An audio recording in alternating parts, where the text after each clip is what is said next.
Olá, sejam todos e todas muito bem-vindos e bem-vindas ao Centro de Mídia de Educação do Amazonas. Eu sou o professor Josino Malagueta, do componente de Sociologia, e vou ficar com vocês nesta aula. E para iniciar, vamos ver o objeto de conhecimento da nossa aula. A aula de número 12 tem como objeto de conhecimento o processo de formação, constituição e transformação de diferentes sociedades humanas e suas formas de organização política, Estado, poder, democracia, autoritarismo, patrimonialismo, populismo, etc. Em âmbito local, regional, nacional e global, bem como o papel desempenhado pelos sujeitos e coletividades mediante os valores morais, éticos, estéticos, culturais e políticos.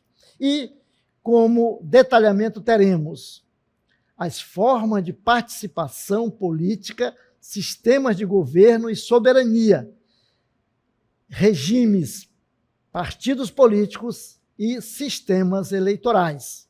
Agora, vamos para a nossa aula.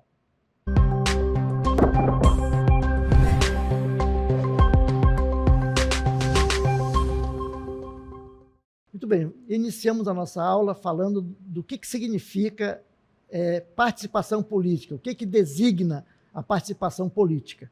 Podemos dizer que a participação política pode ser votar. Então, quando o indivíduo vota, ele está participando politicamente. Ele pode, então, candidatar-se a algum cargo eletivo também, né? Ele pode ser votar e ser votado. Apoiar um candidato ou agremiação política, um partido político, ele pode se filiar, né? Apoiar esse partido. Filiar-se ou contribuir com um partido político. Pode ser filiado a um partido, muitas vezes não participa eleitoralmente, mas ele é membro do partido, né, filiado ao partido. Participar de reuniões, manifestações e comícios públicos. Também ele pode fazer isso, é uma maneira de participar politicamente. Muito bem. Então, nós vimos aí, né, que existe uma gama muito grande de atividades que designam a participação política, não é isso?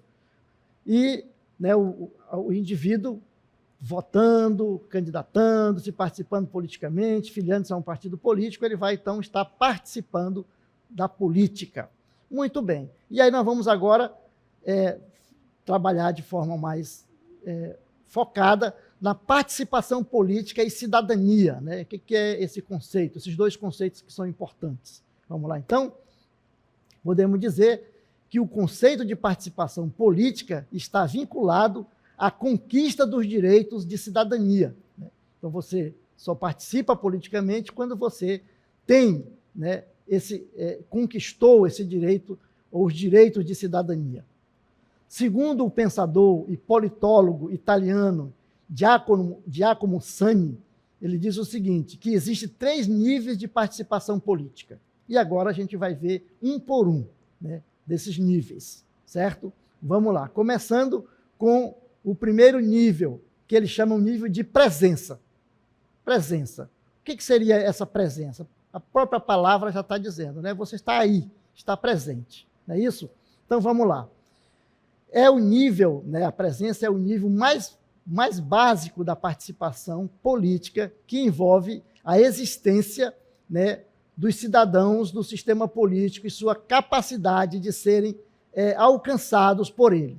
Nesse nível, os cidadãos estão presentes no sistema, mas podem não estar ativamente engajados, né? Então, ele vai apenas estar presente, estar observando, né? Isso inclui, por exemplo, estar registrado para votar, ter acesso a informação políticas ou informações políticas básicas, ou ser parte de uma comunidade que é alvo de campanhas políticas, né? Os candidatos vão lá na comunidade, vão falar, vão fazer comício, e ele está lá presente, está assistindo. Então, a presença é um pré-requisito para a participação política, pois, sem ela, não há possibilidade de envolvimento ativo.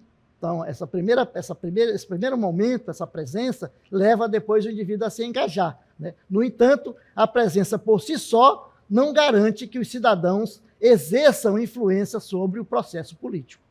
mas ela é um caminho para que você ingresse no movimento e na atuação política. Então, esse é o primeiro nível da presença. Vamos para o segundo nível, é o nível da ativação, né? Segundo Giacomo Sani.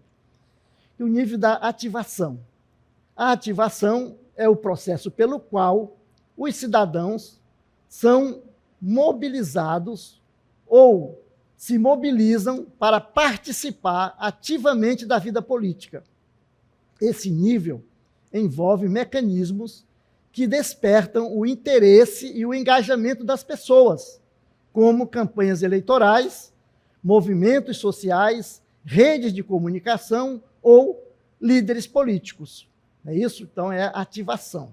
A ativação ela é crucial para transformar a presença passiva dos cidadãos em ação política concreta, como votar, participar de manifestações ou filiar-se a partidos políticos. Então, o indivíduo já dá um passo maior, dá um passo à frente dessa participação. E, como terceiro nível, de acordo sempre com o Giacomo Sani, é o nível de decisão. Né? Decisão. O nível de decisão refere-se ao momento em que os cidadãos exercem influência direta ou indireta sobre as escolhas políticas. Então, o indivíduo aí já tem um passo maior, né, nesse processo de participação, porque ele vai influenciar, né, nas escolhas políticas. É o estágio em que as preferências individuais ou coletivas se traduzem em resultados concretos. Isso pode ocorrer de várias formas, que nós vamos ver agora. Primeira, forma eleitoral, quando os cidadãos decidem em quem votar com base em suas preferências. Então, ele vai conhecer os partidos políticos, né? Vai estudar o partido, vai ler o regulamento do partido, e aí ele vai, então, se filiar ao partido, vai votar no candidato tal, né? Então, nível eleitoral, de votação. Né? Ou não eleitoral, quando um grupo de pressões influenciam as políticas públicas por meio de lobby, né? Mobilização ou protestos. Então, vejam lá, você vai, então, agir de forma organizada, né? Formar um movimento que vai pressionar, né, os políticos em quem você votou ou não votou, para que as políticas públicas que o seu município, que a sua cidade, que a sua comunidade precisa, sejam efetivadas por esses candidatos que foram eleitos. Então, você vai pressionar, fazer lobby. Né? A decisão é o ponto culminante do processo político, onde as ações dos cidadãos têm impacto real sobre o sistema, seja na escolha de representantes, na formulação de políticas ou na mudança de direção governamental. Veja como é importante, né, esse processo de participação. O indivíduo vai ter uma ação que vai modificar determinada política ou efetivar políticas que não estão sendo efetivadas para a comunidade, para a sociedade. Muito bem. E aí, visto isso, nós vamos agora ver a questão dos sistemas de governo. O que são os sistemas de governo, certo? Muito bem. Então, nós temos aqui vamos apresentar três sistemas de governo. Primeiro, nós vamos apresentar o parlamentarismo, o presidencialismo e o semipresidencialismo. Primeiro, então, o que nós entendemos, né, por sistema de governo? São as diversas maneiras como o poder político é organizado e distribuído em um Estado. Como nós já falamos, os três principais sistemas de governo que nós conhecemos são o parlamentarismo, o presidencialismo e o semipresidencialismo, certo?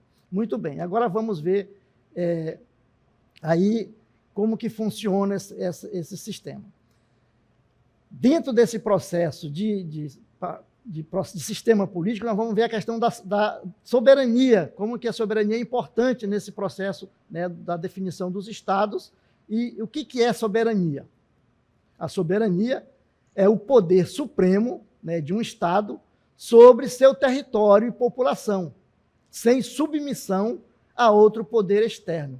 Então, o Estado soberano é aquele que define as suas políticas, define as suas leis, né, e não aceita interferência de outros países, de outros estados de fora, né? Aceita até participação, colaboração, mas não que esses estados digam como que o Estado, o seu governo, o seu Estado tem que agir, né? Então, isso é soberania. Exemplo, um Estado soberano pode criar suas próprias leis e políticas sem interferência externa, como nós já falamos, né? Então, isso é soberania. Então, os estados que têm os seus sistemas de governo, os seus sistemas, eles têm aí a sua soberania. Eles agem de forma autônoma. Não é isso? Muito bem. Então, agora a gente vai falar aí sobre o sistema de governo aí. Quais são esses sistemas de governo? Vamos lá? O parlamentarismo, quase que não sai. É o sistema de governo onde coexistem um chefe de governo, que é o primeiro-ministro, e um chefe de Estado, que pode ser um monarca ou um presidente, né? E qual é a diferença? Então, o poder executivo, ele está na mão do primeiro-ministro, né? E depende do apoio do parlamento. Então, no parlamentarismo, a palavra já está dizendo aí, parlamentarismo, né? O primeiro-ministro, ou chanceler, como se chama, ele depende do apoio do parlamento. Então, vejam lá. E qual é a relação de soberania que existe aí no parlamentarismo? A soberania é compartilhada entre o parlamento e o governo, com ênfase na representação popular. Podemos trazer um exemplo de parlamentarismo, professor? Podemos. Nós vamos trazer o exemplo aqui do Reino Unido e do Canadá, né? São dois estados que nós temos, o Reino Unido, e aqui nós temos o Canadá. São dois exemplos de países que têm um sistema parlamentarista de governo, ou o parlamentarismo, né? Então, o governo se dá dessa forma, né? Então, nós temos aí um primeiro-ministro que governa e um presidente ou um monarca que é o chefe de Estado, que vai ter aí as relações de Estado, que vai fazer as relações com outros estados, mas, na realidade, quem governa é o primeiro-ministro, certo? Muito bem. E aí, saindo do parlamentarismo, nós vamos para um outro sistema de governo, que é o sistema presidencialista, ou o presidencialismo. O presidencialismo, ele é o sistema, né, de governo em que o chefe do poder executivo, que é o governo, é também o chefe de Estado. Então, ele acumula as duas funções. Ao mesmo tempo que governa, também é chefe de Estado, né?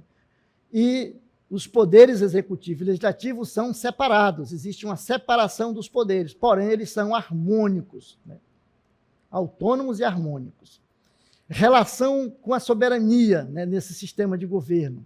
A soberania, ela é concentrada no presidente, que representa o Estado internamente e externamente. Então, o presidente, ele representa o Estado e também o governo.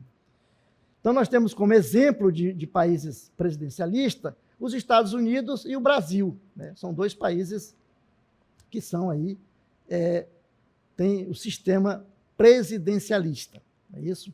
Então, o governo é exercido pelo presidente, que, ao mesmo tempo que governa, também exerce aí o poder de Estado, né, que é o representante do Estado, certo? Muito bem. Gente, então agora nós vamos para um novo sistema de governo que nós vamos ver a questão do semipresidencialismo, um terceiro sistema de governo, que não é muito conhecido, né? Mas existe, tem alguns países que convivem com esse sistema aí de governo, que é o chamado semipresidencialismo.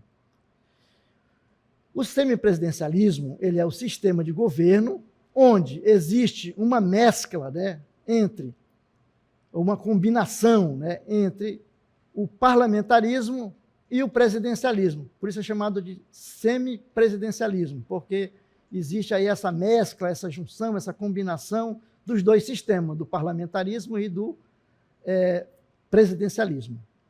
E aí nós vamos mostrar agora para vocês, né, um esquema que mostra aí o semipresidencialismo. Né? Veja ali, nós temos um presidente, temos um primeiro-ministro e temos um Congresso, né, que atua aí no governo. Vamos ver, então, como é que funciona isso.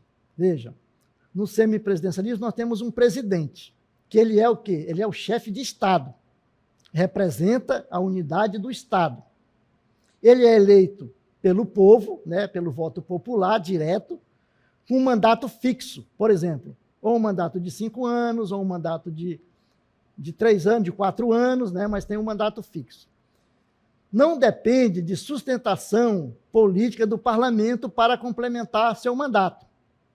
Ele exerce as atribuições do chefe de Estado no sistema parlamentarista e algumas das atribuições de chefe de governo.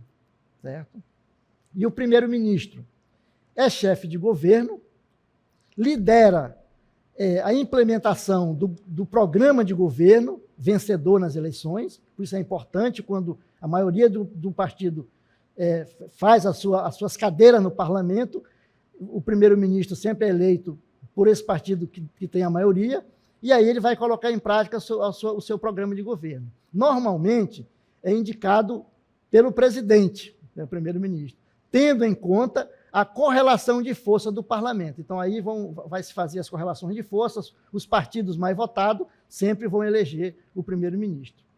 Depende da sustentação política do parlamento, que pode remover o primeiro-ministro em meio do mandato, por meio de voto de censura. Então, eles podem destituir o primeiro-ministro. Né? Muito bem. E aí, o Congresso e o Parlamento é eleito pelo voto popular, né, o Parlamento. A composição parlamentar saída das urnas é decisiva para a definição de quem será o chefe de governo e qual será o programa de governo implementado. Então, o partido que tiver a maioria no parlamento, esse vai, então, implantar ou implementar as suas políticas, o seu programa de governo. Deputados e senadores decidem sobre propostas apresentadas pelo governo para instituir as políticas públicas, os recursos que vão implementá-las. Então, o parlamento serve para isso. E pode ser dissolvido antes do término do mandato, dos 4 anos ou dos 5 anos, realizando-se novas eleições. Né?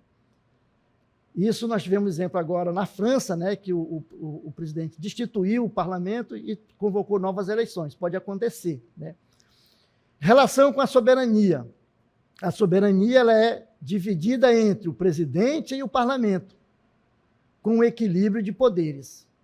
Nós temos como exemplo de países que têm o semipresidencialismo, que vivem e agem com esse sistema, a França e Portugal, né? Os 2 países que têm aí esse sistema chamado de semipresidencialismo, certo? E aí nós vamos tratar agora de regime político. Até agora nós falamos de sistema de governo, né? Agora vamos falar de regime político. Entende-se por regime político o conjunto de princípios que regem o exercício do governo dos estados soberanos. E esses regimes, eles se classificam em totalitarismo, autoritarismo e democracia.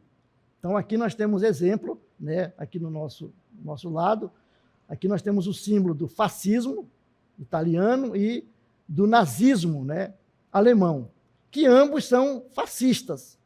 Só que um é chamado de fascismo, né, e o outro é chamado de nazismo, mas o sistema, os regimes, os regimes são fascistas. Né? E nós vamos mostrar como que é mais ou menos as características, né, desses sistemas autoritaristas. Existe uma ideologia oficial, né, que vai comandar toda a sociedade, né, tanto o Estado como toda a sociedade é orientada por essa ideologia, certo? E aí nós temos partido único, e o líder governa por tempo indeterminado e sem limite algum. Então, o presidente, né, ele vai ter aí um mandato até sempre, né, sem limite, ele vai governar aí por tempo indeterminado, e não existe leis que regulem a sua atuação. Então, ele faz o que quer, né? A direção da economia aí é dada, as orientações é dada pelo Estado, né? Não tem a iniciativa privada, ela participa muito pouco, né? Que o Estado é que vai direcionar. Não há interferência de participação popular, né? Só se for para apoiar o que está para apoiar o regime, porque se você fizer manifestação contra o regime, aí você vai para a peia, né? Vai para pegar aí os cacetetes da polícia, que está sempre apoiando quem está no poder. Existe o controle dos meios de comunicação pelo Estado, então a questão da censura, né? Eles vão censurar aquilo que pode ir para o ar, aquilo que não pode, aquilo que é certo, aquilo que não é certo. E existe também aí uma ausência de direitos individuais. Os direitos individuais eles são banidos, porque tudo está na mão do Estado. E aí a gente fecha, né, esse momento com uma frase de Benito Mussolini, que é aquele criador do sistema fascista italiano. Vamos ver então a frase dele? Dizia ele: tudo no Estado, nada contra o Estado, nada fora do Estado. É uma frase de Benito Mussolini. Então vejam como que a coisa funciona, né? Tudo no Estado, nada contra o Estado e nada fora do Estado. Isso significa dizer que a sociedade civil não tem direito algum, não é isso? Muito bem. E aí nós vamos para um outro regime, que é o regime autoritarismo. Vamos ver as características, né, desse regime aí, do autoritarismo. É um regime político marcado por restrições aos partidos políticos, à imprensa, aos direitos civis e políticos e aos direitos e garantias fundamentais. Existindo mais de um partido, sempre é eleito o governante, né, do partido da situação, como acontecia no Brasil no período do regime militar, que durou de 1964 até 1985. Nós tínhamos apenas 2 partidos aqui no Brasil, né, para a gente exemplificar, que era a Arena e o MDB, que era a Aliança Renovadora Nacional, que era o partido da ditadura, né, que deu o golpe, e um partido concedido, numa oposição concedida, que era o MDB, né, o Movimento Democrático Brasileiro, que durante muito tempo não conseguiu nunca emplacar um presidente seu, né? Sempre o presidente era da Arena. Então, todos os presidentes foram eleitos pela Arena. Então, se governava dessa forma. Muito bem. Então, aí nós temos o autoritarismo. E aí, vamos para a democracia, né? Quais são as características da democracia? Primeiro, respeito aos direitos civis e políticos, né? Há um respeito aos direitos políticos. Há uma liberdade de imprensa. A imprensa pode falar, é livre, né, para colocar suas opiniões, para fazer seus editoriais, né, para trazer as discussões, não é isso? E aí temos também como características o pluripartidarismo. O que é isso, professor? Pluripartidarismo. A palavra pluri significa muitos, vários, né? Então, existem vários partidos, às vezes até demais, né? A democracia permite, né, que se tenha muitos partidos, às vezes até atrapalham em vez de ajudar. Mas é livre, as pessoas podem criar os seus partidos, então nós temos aí o chamado pluripartidarismo, vários partidos, né, que vão, então, cada um deles, dentro das suas ideologias, buscar o poder para implementar aí as suas políticas, o seu programa de governo. Existe uma temporalidade, né, e alternância das pessoas e dos partidos no governo e no governo do Estado. O que é isso? Então, existe um tempo determinado. Temporalidade é isso, né? Existe 4 anos para você estar no poder. No Brasil, por exemplo, o presidente ele pode ser reeleito por mais 4. O governador pode ser reeleito por mais 4 anos. O prefeito pode ser reeleito por mais 4 anos. Né? Então, isso não podia. A Constituição de 88 não permitia a reeleição, mas houve, aí no período, acho que no governo do Fernando Henrique, foi então criada uma emenda que permitiu a reeleição. Né? Então, os governos podem ser reeleitos.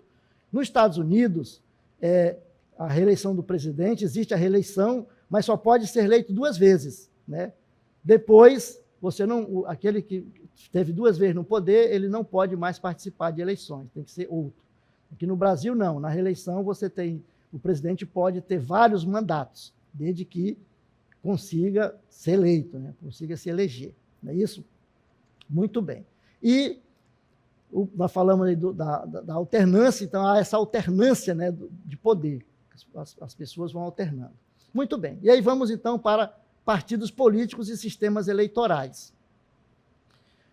Partidos políticos são agremiações de pessoas que buscam conquistar o poder do Estado, legitimando essa busca através da ideologia da representação e expressando os interesses de uma ou mais classes sociais. A palavra partido, ela tem a sua etimologia em parte, né?